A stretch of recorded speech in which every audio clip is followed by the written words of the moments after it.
Why did children of a certain age play Oregon Trail? All children.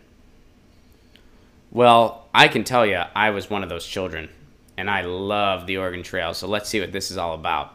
And we're going to end with this. It's a lighter story, something to give us, you know, a little bit of a smile. And also, if you're around my age, you have a certain sentiment for Oregon Trail, too. If you missed the Oregon Trail era, I got to say, you missed out on some fun. I love that freaking game. Why did all children of a certain age play Oregon Trail? It all started with a teletype mainframe in a janitor's closet. Interesting. All right, so how did the Oregon Trail start? The first incarnation of the Oregon Trail was a dice board game conceived by Don Roswich. The game was not unlike Dungeons & Dragons. It was designed to engage students in the history of Jefferson, Lewis and Clark, Western Expanse, and the like.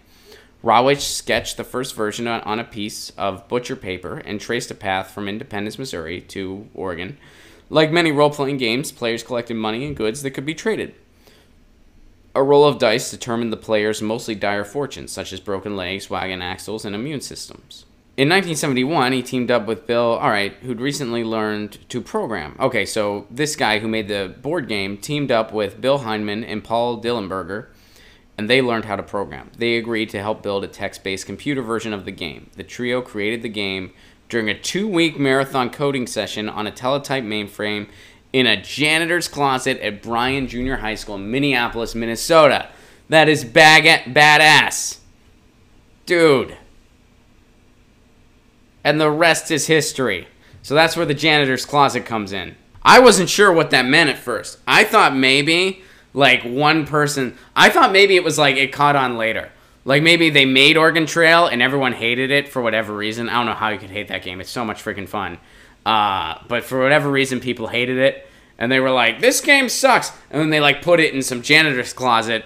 And then one day... someone came across it, and they were like, maybe this is better. And, like, everyone was like, this is awesome. What are you talking about? Like, one of those things that, for whatever reason, it didn't catch it first. And then later, people realized how awesome it was. Like Family Guy, for instance, as an example. Like, Family Guy flopped at first. And then when the DVDs came out, college students in pot launched it into infamy. So, anyway. I thought maybe that was what it meant, but no, it turns out... the guy that invented the board game teamed up with a couple new programmers. They locked themselves in a janitor's closet, made Oregon Trail happen. I am glad they did, and I'm sure a lot of people are as well. Get your news on with Ron. Don't you want to know what's going on? We're getting our news on today. Get your news on with Ron. Don't you want to know what's going on? We're getting our news on today. You can tweet me an article at Ron Placone. We'll go through it together and